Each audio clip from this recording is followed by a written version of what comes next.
북이스라엘을 다스렸던 여로보암이라는 왕이 있습니다. 여로보암, 다윗이 이스라엘이라는 통일 왕국을 건설을 했고 그 통일 왕국이 솔로몬에게 물려졌고 솔로몬의 범죄함으로 인해서 나라가 두 쪽이 나게 됐습니다. 그래서 북이스라엘과 남유다 이렇게 두 쪽이 나면서 통일 왕국이었다가 분열 왕국이라는 그런 이제 역사적 시작이 되었죠.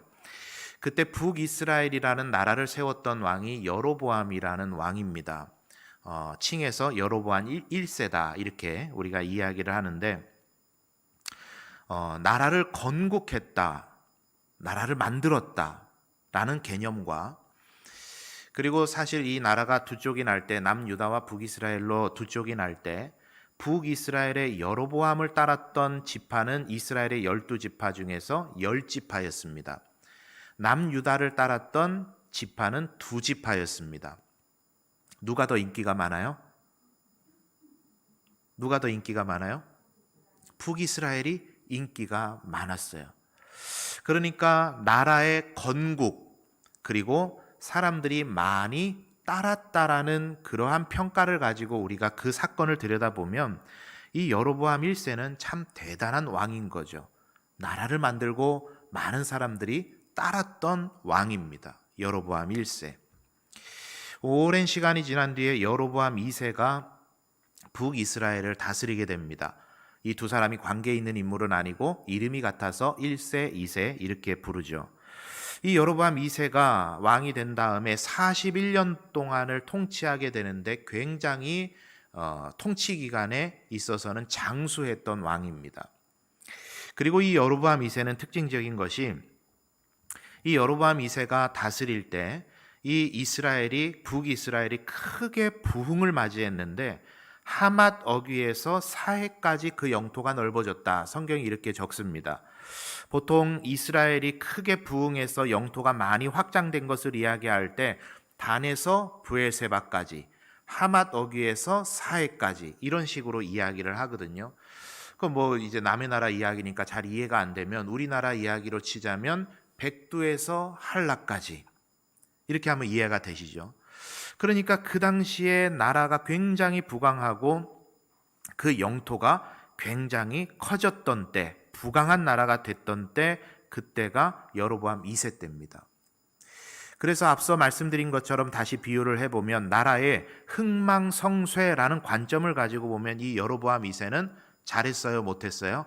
아주 잘했던 왕이에요. 대단한 왕인 거죠. 역사가 그렇게 평가해도 되는 그런 왕입니다.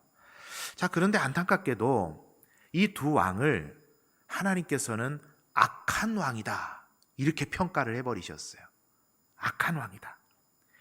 물론 북이스라엘의 모든 왕들이 다 하나님 앞에서 악한 왕이라 평가받기는 했습니다. 그런데 이 여로보암이라는 특별히 여로보암 1세라는 이 사람이 상징적인 것은 그 이후에 여로보암 1세를 통해서 세워진 북이스라엘을 다스렸던 10왕들, 수많은 왕들이 하나님 앞에서 악한 왕이라고 평가를 받을 때 꼭 수식어처럼 따라다녔던 말이 있어요. 그게 뭐냐면 느밧의 아들 여로보암의 죄에서 떠나지 못했다. 이렇게 평가를 하거든요.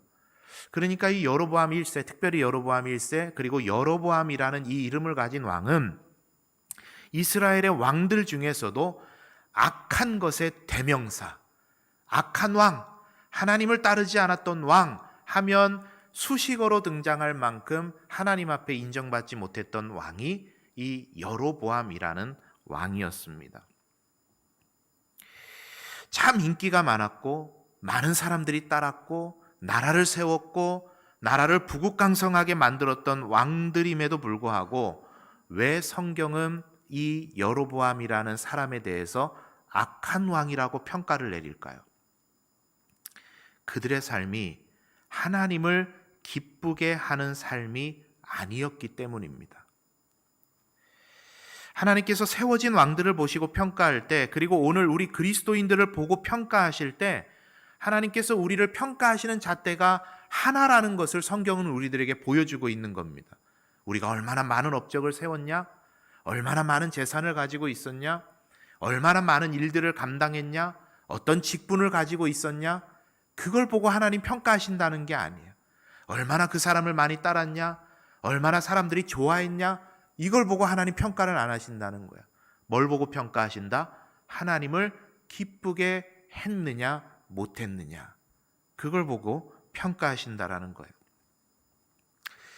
여러분 어떠십니까? 스스로를 한번 하나님의 잣대 위에 올려놔 보시면, 나는 하나님을 기쁘게 해드리는 지금 삶을 살고 있다고 평가가 가능하십니까? 아니면 나는 하나님을 참 슬프게 하는 일을, 하나님의 마음에 합하지 못한 일을 많이 하고 있다라고 스스로에게 평가가 되십니까?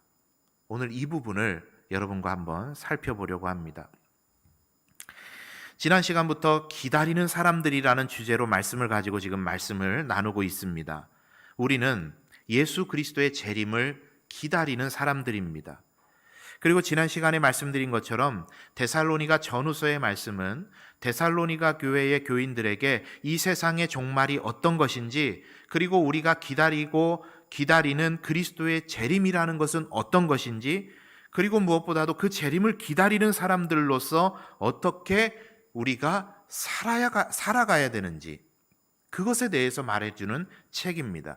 그래서 이 데살로니가 전후서는 이렇게도 표현을 합니다. 재림과 재림을 기다리는 사람들의 삶의 교과서다. 재림과 재림을 기다리는 사람들의 삶의 교과서다. 재림과 재림을 기다리는 사람들이 누구라고요? 저와 여러분이에요. 저와 여러분이 그리스도인 됨을 가지고 살아가는 삶의 교과서다. 이렇게 생각할 수 있는 책이 데살로니가 전후서의 말씀이에요. 그래서 지난 시간에는 이것을 살펴봤습니다. 믿음의 본, 우리가 어떻게 기억돼야 될 것인가, 크게 세 가지를 말씀을 드렸죠. 뭔지 물어볼까 긴장되시죠? 세 가지 여러분 뭐였죠? 따라하겠습니다. 믿음의 역사, 사랑의 수고, 소망의 인내. 이 세 가지로 기억되는 그리스도인 되어야 되겠다 말씀을 드렸고, 오늘은 거기에 계속해서 연결되는 이야기입니다. 하나님을 기쁘게 해드리는 삶은 무엇인가, 그것을 살펴보고자 합니다. 자, 1절 말씀을 우리 오늘은 새 번역의 버전의 이제 번역본을 가지고 우리가 함께 말씀을 나누려고 하는데, 1절 말씀을 우리 천천히 한번 같이 읽어봅니다. 시작. 그러므로 형제자매 여러분, 끝으로 우리는 주 예수 안에서 여러분에게 부탁하며 권면합니다. 여러분은 어떻게 살아야 하며 어떻게 하나님을 기쁘게 해드려야 할 것인지를 우리에게서 배운 대로 하고 있으니 더욱 그렇게 하십시오 말합니다. 하나님을 기쁘게 해드려야 될 것을 더욱 힘쓰십시오. 더욱 이 일에 힘쓰십시오 권면합니다. 그러면 하나님을 기쁘게 해드리는 일이 뭘까? 오늘 이 12절까지의 말씀을 통해서 중요한 주어 두 개를 가지고 여러분과 함께 말씀을 살피려고 하는 겁니다. 하나님을 기쁘게 해드리는 삶은 뭔가? 바울이 첫 번째로 이야기하는 건 뭐냐면 거룩한 삶입니다. 한번 따라할까요? 거룩한 삶. 자, 거룩한 삶이에요.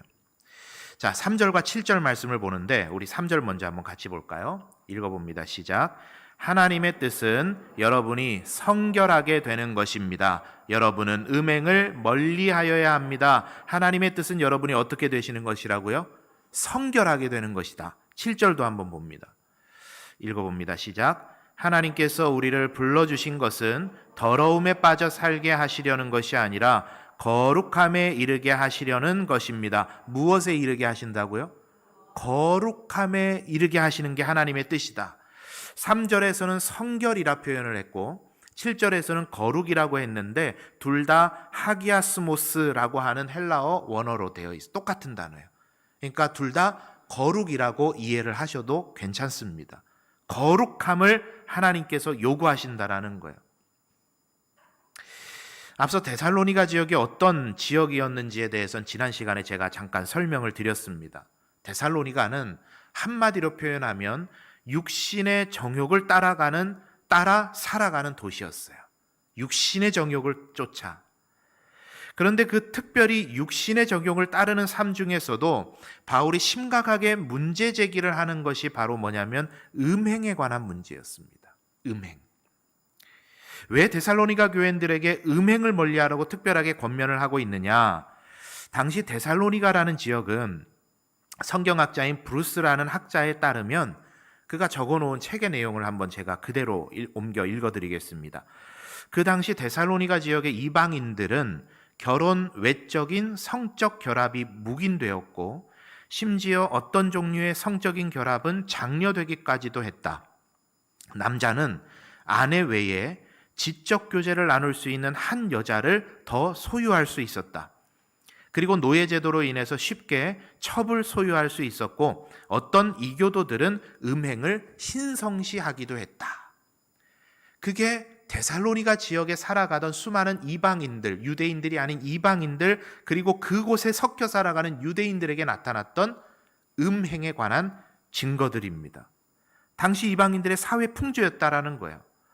자, 그런데 이방인들의 사회 풍조와 데살로니가 교회 교인들과 무슨 상관일까? 그 당시의 자료를 보면은 몇몇을 제외하고는 데살로니가 교회 교인들의 구성원이 대다수가 이방인 신자들이었다라는 거예요. 그러니까 이게 무슨 말입니까? 지금까지 내가 살아가는 동안에 음행하고 아내 외에 다른 첩을 두고 간음하고 하는 일들이 너무나도 당연시 되던 사회 문화 풍조 속에 살던 사람들이 복음을 받아들이고 교회의 일원이 됐는데 그 사람들이 다수였다라는 겁니다. 데살로니가 교회 안에.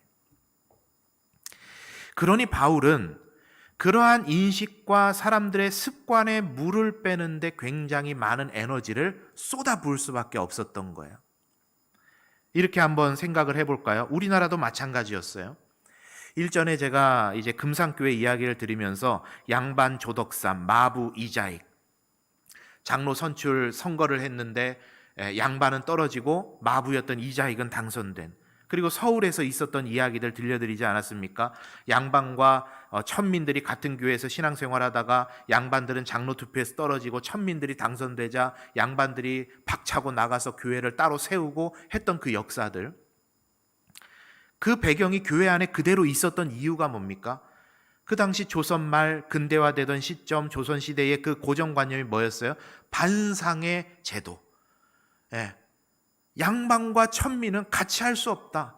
이게 우리나라를 휩쓸고 있었던 하나의 사상 아니었습니까? 그러니까 그 당시에 우리나라에 들어와서 선교 활동을 하던 수많은 선교사님들이 그것에 대해서 피를 흘리며 싸울 수밖에 없었던 거예요. 그래서 지금의 우리 교회가 있는 거죠. 지금의 현대교회가. 데살로니가 교회도 그런 똑같은 상황이었던 겁니다. 그들의 관습과 문화, 좋은 것이라면 계승하고 발전시켜야 되겠지만 매우 타락하고 하나님을 슬프게 하는 일들이었기 때문에 복음적으로 그것들을 개혁해야 됐고 그들의 삶을 하나님께서 기뻐하는 삶으로 만들어 가야만 했던 겁니다. 그런 배경이 있는 거예요. 그래서 3절과 7절을 읽으셨는데 그 사이에 이런 내용들이 있습니다. 3절에 음행을 멀리하라 이렇게 말을 하면서 4절에 보니까 자기 아내를 거룩함과 존중함으로 대해라. 여러분, 음행이 판치기 시작하면 가장 먼저 무너지는 게 뭐예요? 가정이에요. 가정을 지키면서 아내를 존중하게 거룩하게 대해라. 그리고 또 아내라는 이 단어가 헬라어 단어가 자기 몸이라고도 번역이 가능한 단어입니다.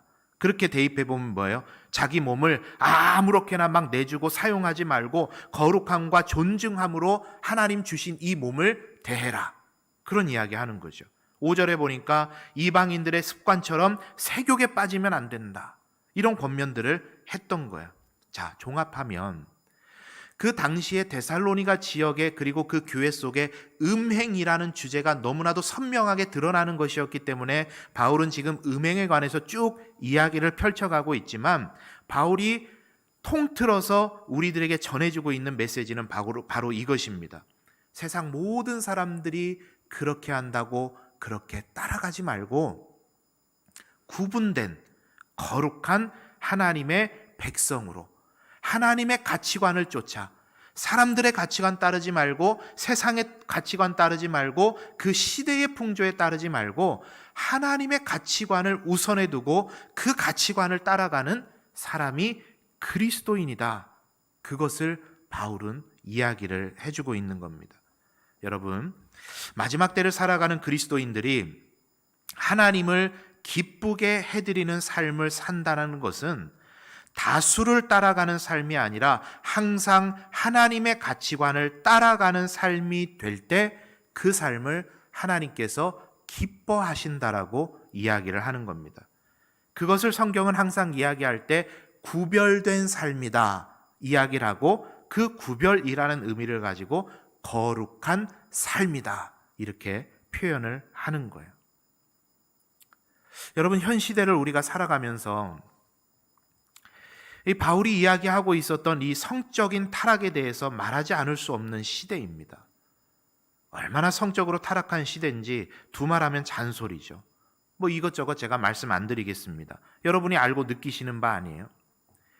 여러분, 그런데 이런 이야기 하면요, 젊은 사람들은 그렇게 말할지도 몰라요. 고리타분한 이야기 한다. 라떼 이야기다. 성적 자기결정권이라는 게 이 시대의 최대 화두입니다. 성적 자기결정권. 내가 선택하고 내가 옳다라고 생각하면 그만인 시대가 되어버렸어요.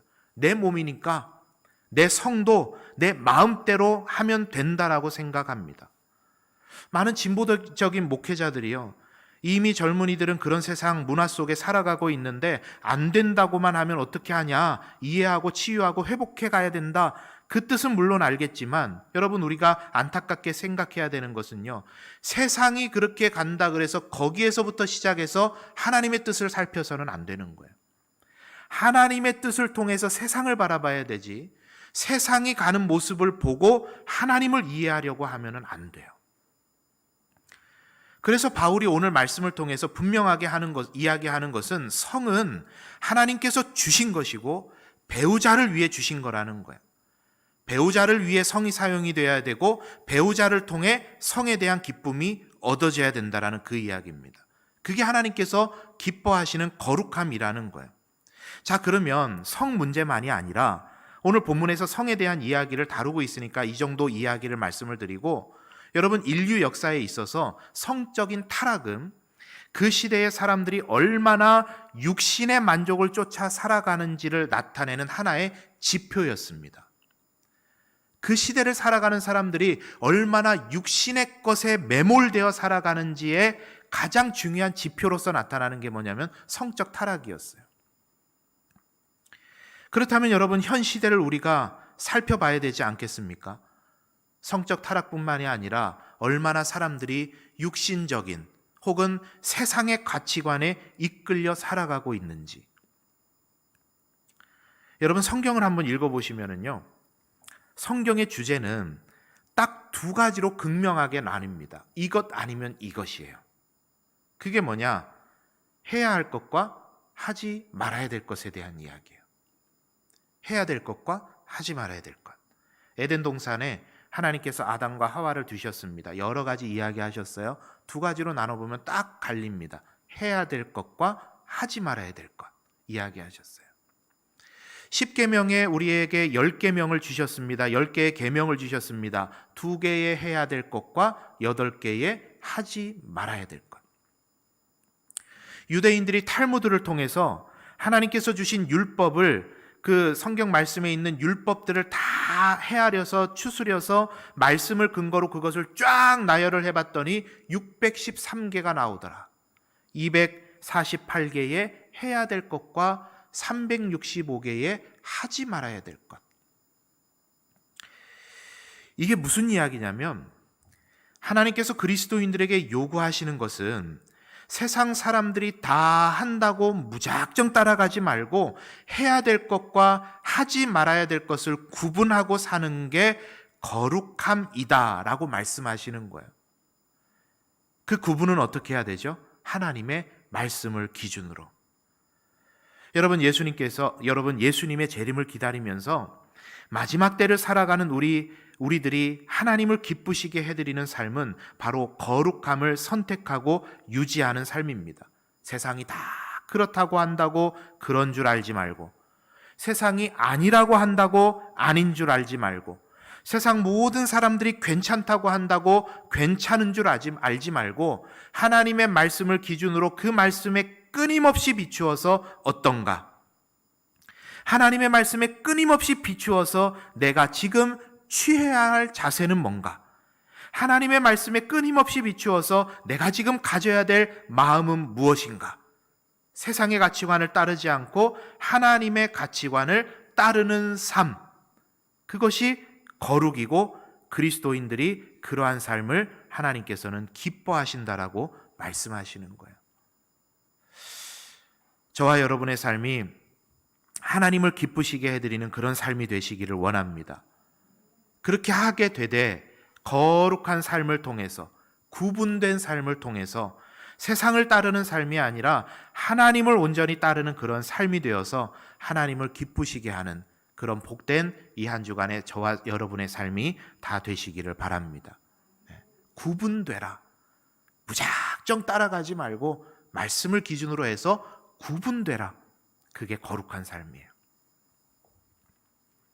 하나님께서 기뻐하시는 삶을 위해 거룩과 더불어서 바울이 또 하나 권면을 합니다. 우리 12절 말씀을 한번 같이 보도록 하겠습니다. 읽어봅니다. 시작. 그리하여 여러분은 바깥 사람을 대하여 품위 있게 살아가야 하고 또 아무에게도 신세를 지는 일이 없도록 해야 할 것입니다. 데살로니가 교회에 있었던 또 한 가지의 문제가 있었습니다. 앞서도 잠시 말씀을 드렸었는데 다른 사람들의 신뢰를 저버리는 일들이 막 발생을 했던 거예요. 왜 그랬느냐? 재림이 임박했다라고 하는 생각이 사람들에게 잘못 퍼지게 되자 좀 좋은 모습으로 예수님의 재림이 임박했구나. 내가 오늘 하루를 살더라도 사과나무를 심어야 되겠다. 하나님 복음 위에 열심을 다해야 되겠다. 이런 식으로 긍정적인 면들이 일어나야 되는데 거짓 선지자들과 거짓 교사들이 잘못 가르치는 바람에 이 임박한 재림이 이제 얼마 안 남았는데 이 세상을 좀 더 즐겨야 되겠다. 재산을 팔아서 막 흥청망청 사는 사람들, 사장에게 고용된 일을 하는 근로자인데 그 일을 제대로 돌보지 않고 그냥 막 게으르게 살아가는 사람들, 자신의 재산을 팔아서 그냥 오늘 하루 그냥 게으르게 아무 일도 하지 않으면서 그렇게 살아가는 사람들, 그런 사람들이 막 생겨나게 된 거예요. 다른 사람들의 일에 막 손해를 끼치는 거죠. 그래서 아까 말씀드렸던 그 성경학자인 브루스라는 그분의 이제 연구에 따르면 그 시대의 조류 중에 하나가 이것이 기독교라면, 제가 방금 말씀드렸던 그런 모습들, 이러한 모습들이 진짜 기독교인들의 모습이라면 우리는 그것을 소중하게 생각하지 않겠다. 그렇게 말하는 교회 바깥에 사람들의 말들이 많이 있었다라는 거예요. 그러니까 여러분, 이게 무슨 말입니까? 그리스도인들이 살아가는 모습을 보니까 저런 사람들이 믿는 하나님 같으면 나 안 믿어. 그런 이제 풍조가 생겨났다라는 거죠. 이러한 시대를 살던 그리스도인들에게 그래서 바울이 권면하는 것 두 번째가 뭐냐면 품위 있게 살아라, 이 말이었어요. 이게 이제 우리 개역 개정 성경에서는 단정히 행하라 그랬는데 세번역에서는 품위 있게 행하라 이렇게 돼 있습니다. 이게 바울의 두 번째 권면이에요. 품위 있게 살아라. 여러분, 품위라는 거는 어디서 나오나요? 저는 좀 품위 있어 뵈십니까?